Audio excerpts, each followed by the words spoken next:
there, and a very good evening. Welcome to Prime Time News here on News First. Today is the 2nd of October 2023. For the News First team, I am Jayama Ratnaik. And I am Naveksha Gunasekar, and we start off by taking a look at your headlines for tonight.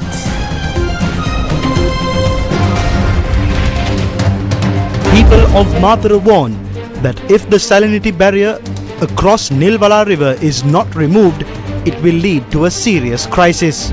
Heavy rains for the southern province, Kalutara and Ratnapura. World social media and tech giants slam Sri Lanka's online safety bill as a draconian system to stifle dissent. Bar Association of Sri Lanka calls for Chief Justice to investigate the resignation of Bulletin District Judge. Bulletin lawyers go on strike. State Minister Sanat Nishanta settles electricity bill for Namal Rajapaksha's wedding. What happened to Sri Lanka's competitive fuel market? Bus operators call for a fare increase after fuel price hike.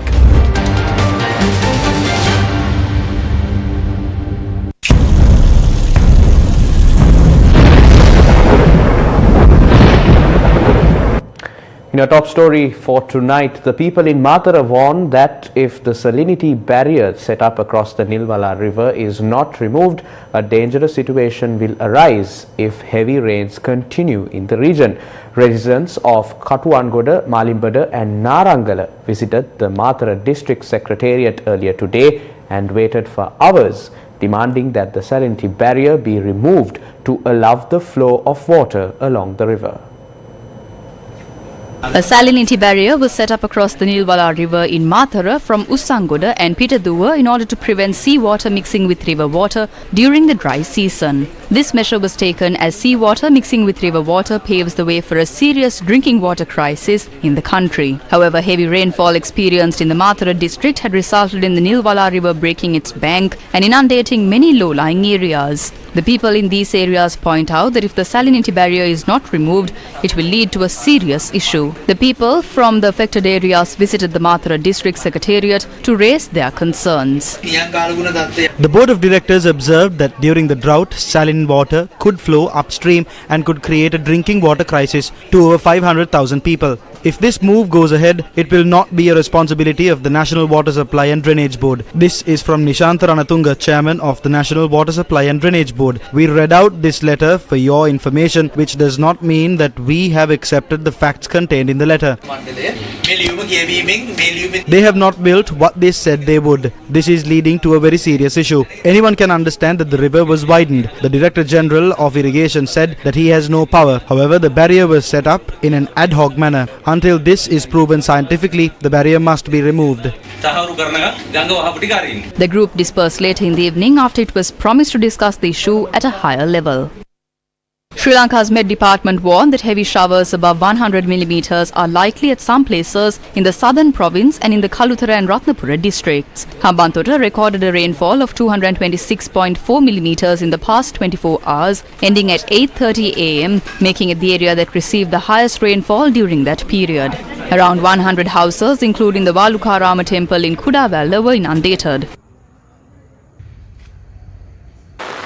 Several tourist hotels in Rakava Tangol were also flooded, and the tourists were vacated from the hotels to other locations.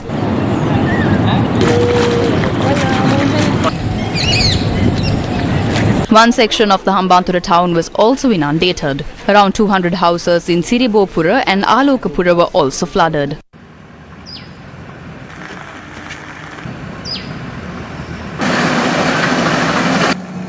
The Mathala Airport Road was flooded from Kaliyapura as the Kikili Davia broke its banks. Many houses and rice fields were also flooded.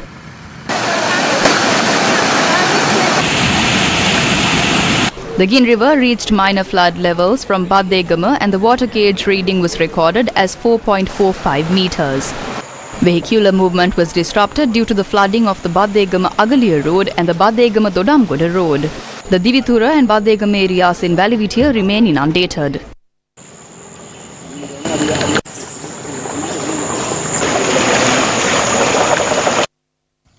Several houses located down Bodhia Lane in Ambathale were inundated as the Kalani River overflowed. News First correspondent said that around 350 families were affected.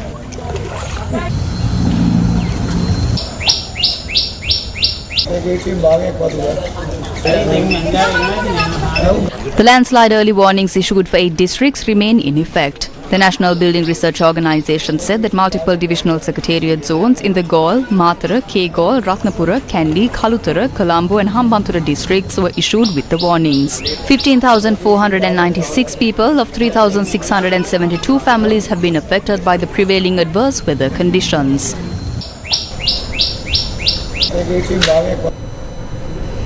Police had obtained multiple court orders against a joint protest that was scheduled to be held in Colombo this evening. The protest was to be held opposing the proposed Anti-Terrorism Act and the Online Safety Act.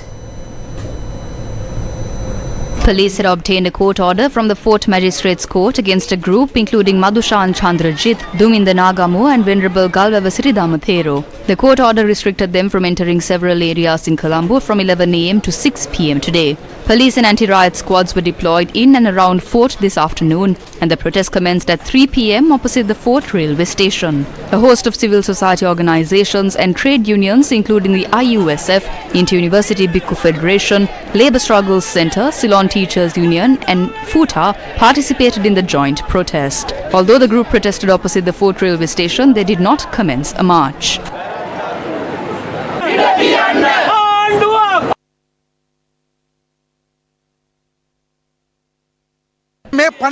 Looking at these two bills, it is clear that this is an omen of worse things to come.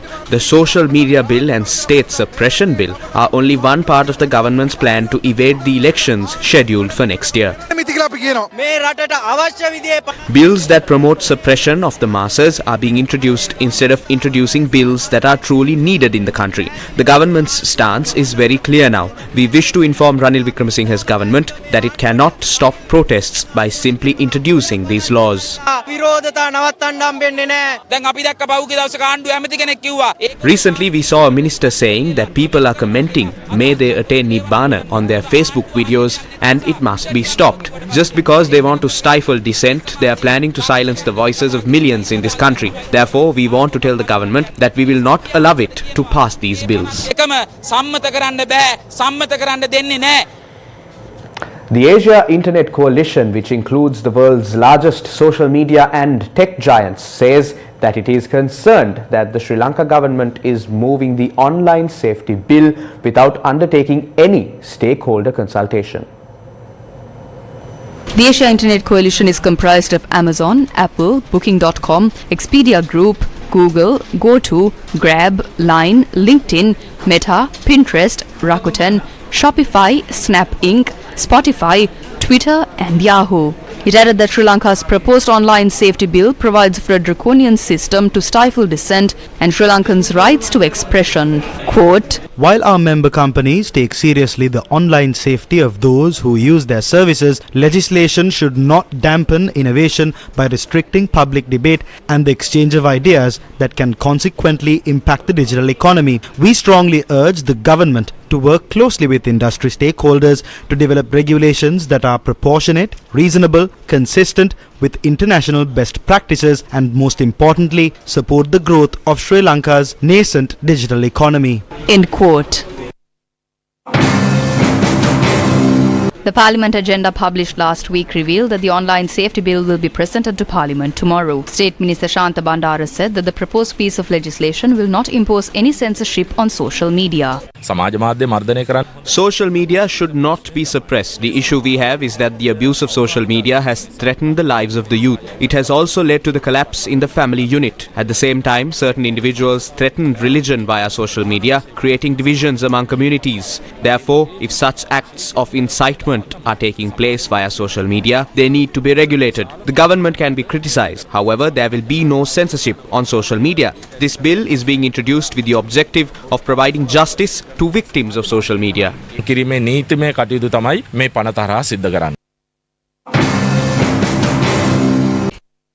The Free Media Movement, addressing a joint media briefing in Colombo, pointed out that the proposed legislation on online safety that is being moved by the Minister of Public Security is a clear attempt to suppress social media.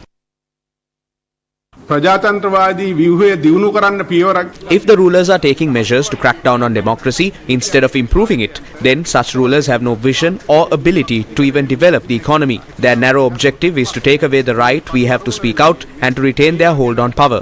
We must not assume that our silence will leave everything as it is. When the country went bankrupt, we understood that we were in queues not because of the debt burden but due to improper governance. We need to be wise about this at this time. Are they trying to take us back into that cycle? We need to understand that if we lose the space we have to criticize and condemn, it would lead to a very serious situation. මේක හැමෝටම බලපාන දෙයක් බව අපි හැමෝම තේරුම් ගන්න ඕනේ. අපි ආයිත් ප්‍රාථමික යුගයකට Are we heading back to the Stone Age? We need to question the objectives of the rulers. Many young professionals are leaving the country because they do not have the freedom to live as they please. If a group is attempting to take away the freedom that is left by way of laws and regulations, it would be impossible to prevent a mass exodus. තව කීප දෙනෙක් මේ රටින් යන එක නවත්තන්න බැරි වෙයි. විශේෂයෙන් මේකට මතක් කරන්න ඕනේ Those who introduce these laws and regulations cannot remain in power forever. Governments can change even if the law remains. We are the ones who will be subject to suppression. The future would be dark for them, and that is why they are trying to suppress the media. This will affect those in power when they move on to the opposition. අණ්ඩු පක්ෂයේ ඉන්න අය විපක්ෂයට ගියාම ඒගොල්ලන්ට බලපාන. විශේෂයෙන් අපි ඉල්ලා සිටින රජයන්ගේ We urge the government to engage in programs to boost digital literacy of the masses instead of engaging in suppressive measures. It is wise to engage on the development of social media community guidelines instead of introducing such suppressive laws. අන්තියෙන් කටයුතු කරනවා වඩා හොඳයි මෙවැනි මර්ධනකාරී නීතින් ගෙන එනවට වඩා අපි පැහැදිලිව කියනවා රනිල් වික්‍රමසිංහ ආණ්ඩුවට If the Ranil Wickremesinghe government and the Mahinda Rajapaksa government is attempting to suppress the media via laws, that is only a dream. The media community, trade unions, civil groups and other stakeholders will join to defeat this. The people will also take to the streets. This is an attempt by the government to conceal their incompetence. ගන්නේ ආණ්ඩුවේ නොහැකියාව වසාගන්න The Cyber Media Collective convened a media briefing in Colombo. Is this something the country wants at this time? Hospitals are facing a shortage of medicines and doctors. Children do not have food to eat or books to study. Is this bill the need of the hour? The reason is that these politicians cannot continue with their old elitist politics with social media. Ranil Wickremesinghe is trying to speak of human rights in Canada as if Sri Lanka's democracy is established. However, laws are being introduced to violate human rights. When an election draws closer, all their activities will be exposed via social media. Therefore, the people will not be able to cope with it. So, the best thing they can do is to censor social media ahead of the poll. This is their plan. As the Cyber Media Collective, we will bring all groups under one umbrella to oppose this move. We will be against all politicians in the political sphere. It came to light last week that the proposed Anti-Terrorism Act will be presented to Parliament tomorrow. The Sri Lanka Lawyers Collective commented on this new piece of legislation. We view both these bills as unconstitutional and against the fundamental rights. An election is drawing closer and we believe that these bills are being moved as a part of a certain program. When a commission appointed by the president is given the right to decide if a social media post is legal or not, then that threatens the people's right to expression.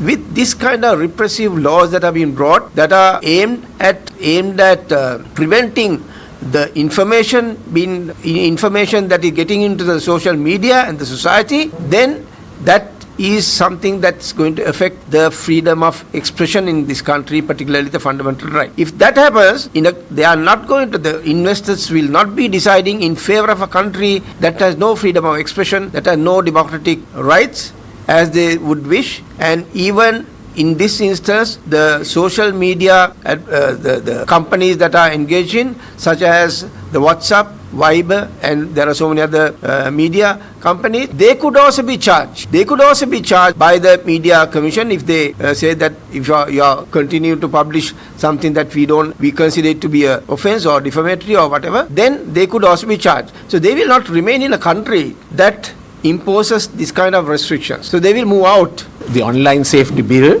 and the anti-terrorism bill have been placed on the order paper of Parliament for tomorrow, the 3rd of October. These will be a double blow to Sri Lanka's democracy. The right of the people to dissent, their freedom of expression, and also the right of people to think. Their freedom of thought will be stifled by these two bills. So it is very important that we as citizens be conscious of this attempt to erode democracy in our country. If these bills are enacted into law, the repercussions will be felt for many, many years to come. Just as much as we see the consequences of the PTA 40 years, almost 40 years after it was introduced, we see the consequences long after the original parliament or the president who was instrumental in enacting them are gone. So if these two bills become law, long after the term of the present parliament, long after Mr. Ranil Wickremesinghe is gone, the consequences of these laws will be felt on the people and on the democracy and democratic institutions in our country. This is one more way in which democracy is being stifled. The Samagi Jana Balawegaya commented on the matter as well. Asia's biggest Democrat is going all over the place preaching about democracy and is introducing suppression at home. A litre of petrol is 365 rupees. Electricity tariffs are also high, and the same goes for the water tariff. This law is introduced to prevent the people from speaking about it on Facebook. Every single person operates some form of a channel. Having smartphones alone mean that you operate a channel. We cannot play around with this. US Ambassador to Sri Lanka Jolie Chung met the leader of the opposition Sajith Premadasa at the opposition leader's office. The discussion was focused on social, economic and political matters in Sri Lanka, and the opposition leader has explained how the people have been affected by the government's economic policy. The opposition leader expressed remarks regarding the government's anti-democratic behavior, postponing scheduled elections and its attempts to introduce various acts to suppress the people.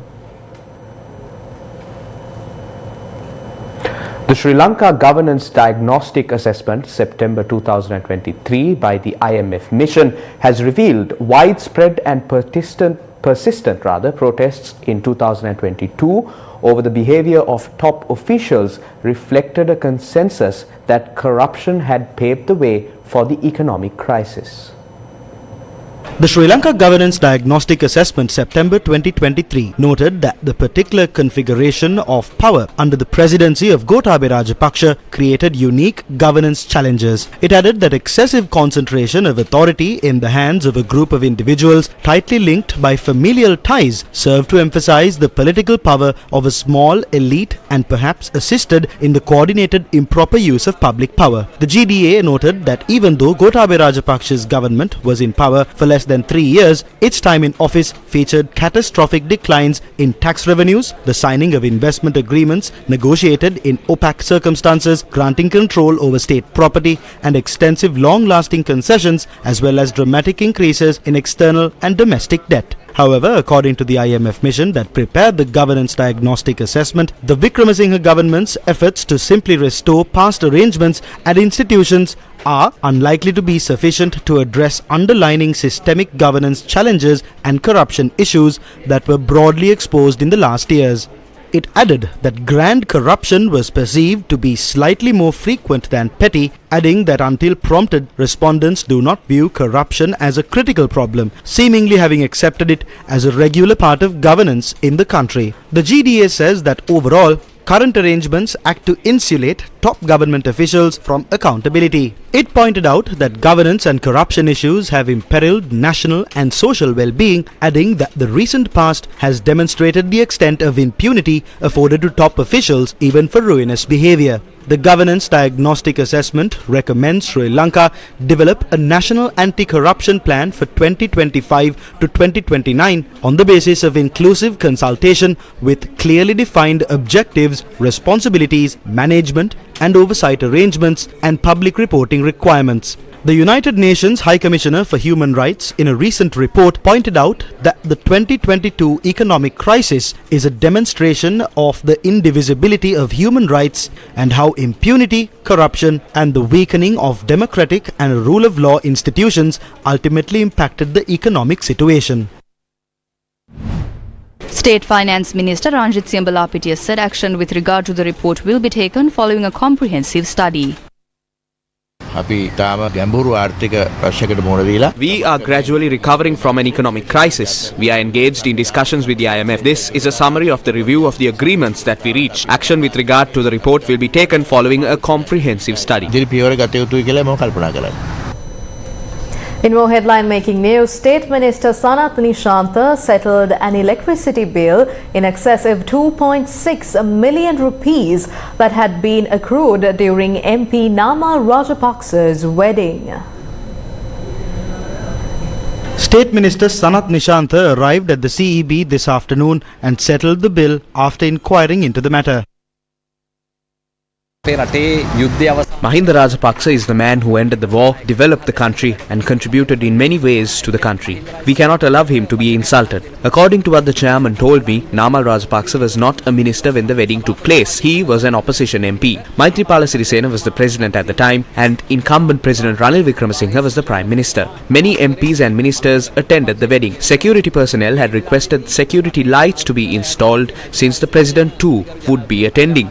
But that bill had not been paid by either the President's Security Division or any other entity. It was a verbal request and the CEB had approved it. Long after the wedding and even after Namal Rajapaksa welcomed 2 children, there is a story circulating on social media of an unpaid bill. I believe it was someone's responsibility to pay it. I paid Namal Rajapaksa's bill using my personal funds. The accurate sum is 2,682,246 rupees and 57 cents.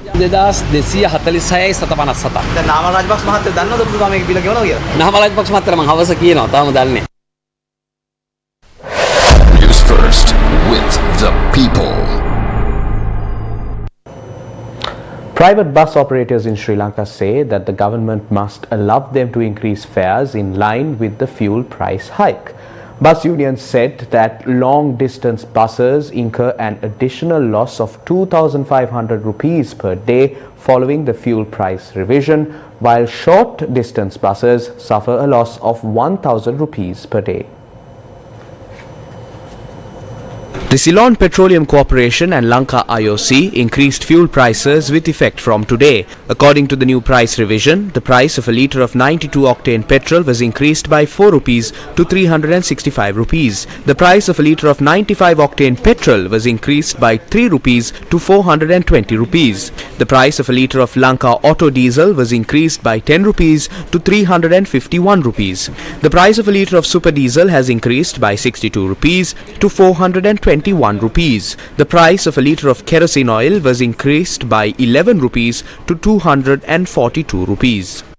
Fuel prices in Sri Lanka increased against the backdrop of the country opening its retail fuel market to 3 new companies, citing that fuel can be sold at competitive prices.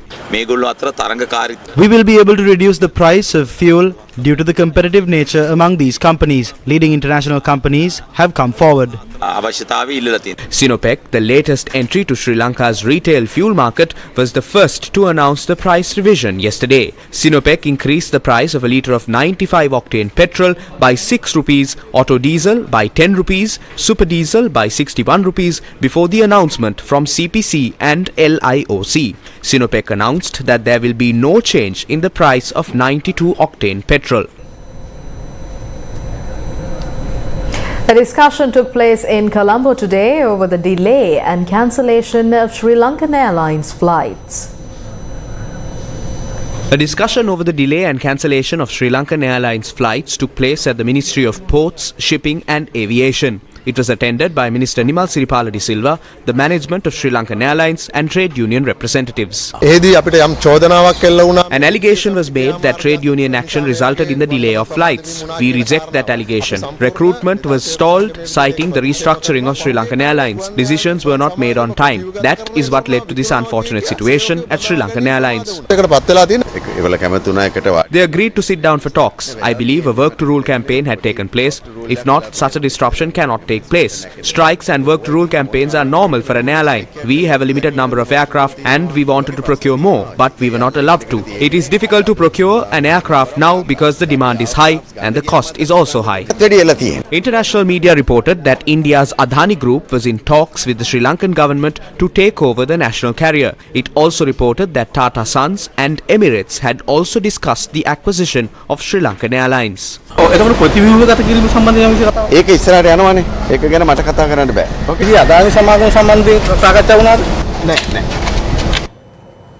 The 5th Forum of Ministers and Environment Authorities of Asia Pacific will take place from the 3rd to the 6th of October 2023 in Colombo. The 5th Forum of Ministers and Environment Authorities of Asia Pacific, jointly organized by the Government of Sri Lanka's Ministry of Environment and the United Nations Environment Programme, will take place from the 3rd to the 6th of October in Colombo, Sri Lanka. More than 300 delegates from 39 countries are expected to attend the forum. The importance of this regional forum is that, many of the environmental issues are transboundary. We're starting to look at air pollution. If you look at the 100 most polluted cities facing air pollution, it's in our region. And we're looking at the fact that transboundary impacts of air pollution, it is not something national governments can do. And similarly, when we start to look at climate change, it is transboundary. And when we start to look at the loss of nature, we start to look at value chains. But it's important that this region is able to articulate these issues and how it matters to them, and to be able to take the message forward. The forum offers member states and other stakeholders an opportunity to present an Asia-Pacific perspective on discussions at UNEA 6. Sri Lanka's track record at the UNEP has high-level recognition with a number of resolutions being sponsored, such as the resolution on sustainable nitrogen management, resolution on sustainable management for global health of mangroves, and we are in the process of proposing the Climate Justice Forum at this event. Furthermore, the forum will identify regional priorities and emerging issues and address challenges and opportunities to strengthen the regional environmental agenda, delivering on environmental dimension of the SDGs and regional commitments to multilateral environmental agreements. Today marks day 28 of the second leg of the LOLC Davia program. Today's program took place centering the Trincomalee district. The second leg of LOLC Davia aims to provide school books and stationery to government schools with less than 100 students for an entire year. This worthy initiative is a collaboration between the LOLC group and the Ministry of Education. The program took place in the Muttur and Kinnia education zones in the Trincomalee district today. 1,709 students from 24 schools were provided with school books and stationery. 710 students of 9 schools were provided school books and stationery at the Kinnia Zonal Education Office. 999 students from 15 schools were provided with essential school items at the Muttur Zonal Education Office.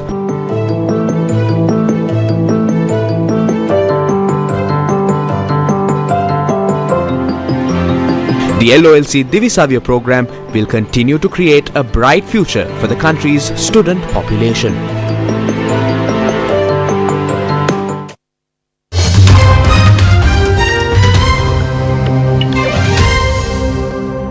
Solar System Geometry Survey, a Netherlands-based organization, made headlines for predicting a major earthquake in Pakistan within the next 48 hours.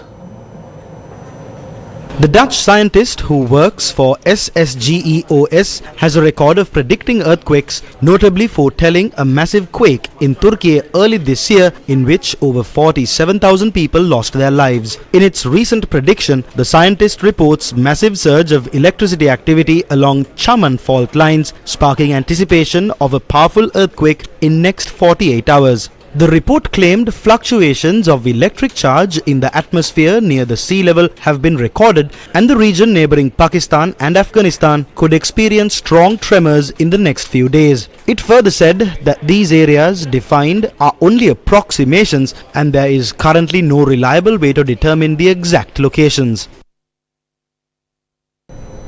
In a TV interview, Bangladesh Foreign Minister A.K. Abdul Momen said, "Murderers can go to Canada and take shelter, and they can have a wonderful life, while those he killed, their relatives, are suffering." His remarks come amid the India-Canada face-off over the killing of Khalistan leader Hardeep Singh Nijjar.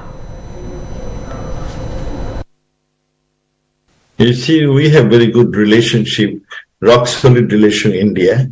and also we have good relation with Canada. Both countries are friends.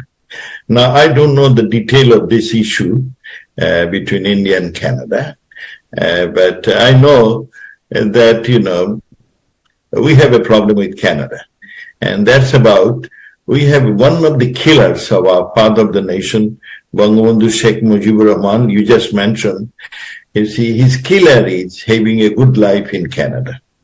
He has been there, and we have been requesting Canadian government to send back that self-confessed killer of Bangabandhu, our father of the nation. But unfortunately, the Canada is not listening to us. They have come up with varieties of excuses. So we also went to the Canadian court to understand what is his status, because he's staying in Canada for a long time, and we want to know whether he's a Canadian citizen or not. So we started a case in the Canadian court, and Canadian, the honorable judges made a, verdict. They said that Canadian government has no reason not to disclose his status. But yet, Canadian government is not telling us anything, neither sending. Only thing they tell us that they have a law that any individual, if he's sent back to his own country, and if there is a capital punishment in that country, then as per that law, they cannot serve that individual. So we are saying that Canada must not be. Canada is a government to rule of law. They believe in legal system. Canada must not be half of all the murderers. The murderers, they can go to Canada and take shelter, and they can have wonderful life. While those who he killed and their relatives, they are suffering. Drifting your attention to more headline-making news, the Mullaitivu District Lawyers Association has decided to step away from all judicial matters until further notice, citing the resignation of Mullaitivu Magistrate and District Judge T. Sarvanaraja.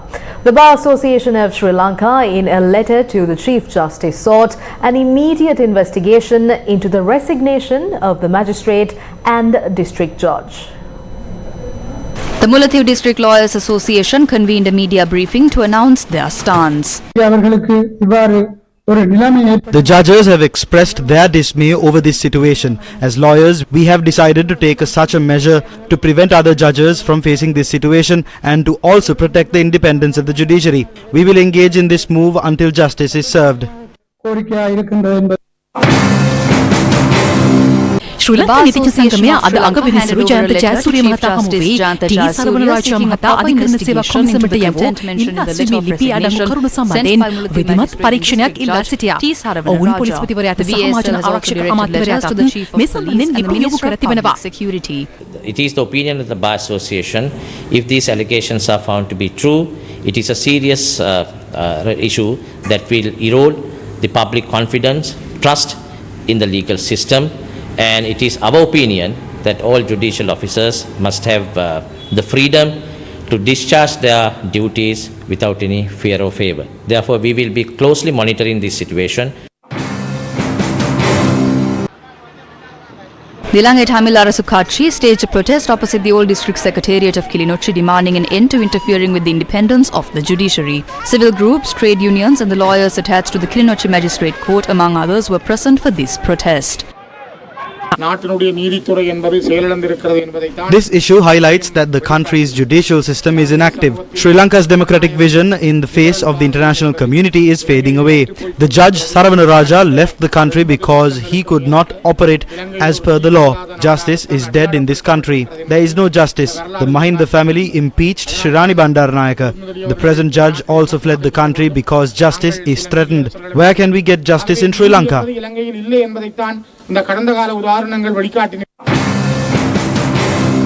Public Security Minister Tiranalas had ordered the Inspector General of Police to conduct an immediate and comprehensive investigation into the resignation and departure of Mullaitivu Magistrate and District Judge T. Sarvanaraja. The Minister of Public Security said that the Minister had instructed the Criminal Investigation Department to probe into the matter as well. The Freedom People's Congress commented on this matter. An unbiased, complete and honest investigation must take place. The judge says that he no longer has the opportunity to perform his judicial role with a free mind. This is a terrible situation. This means there is a complete dysfunction of the judiciary. This cannot happen. We will not allow the complaint received from this judge be neglected.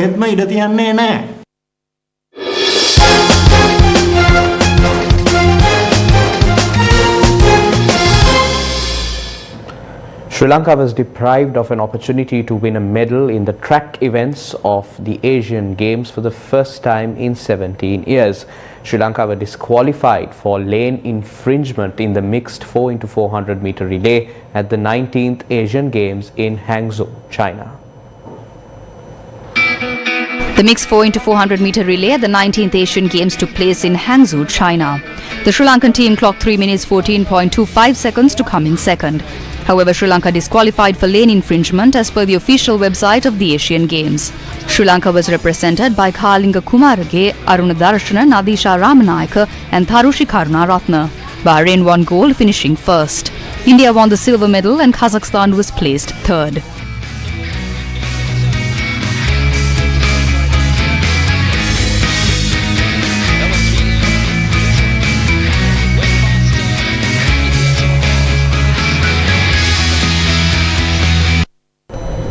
And that's a wrap of Crime Time News for tonight. For all these stories and much more, visit our website, that is www.newsfirst.lk. Thank you for watching. Good night.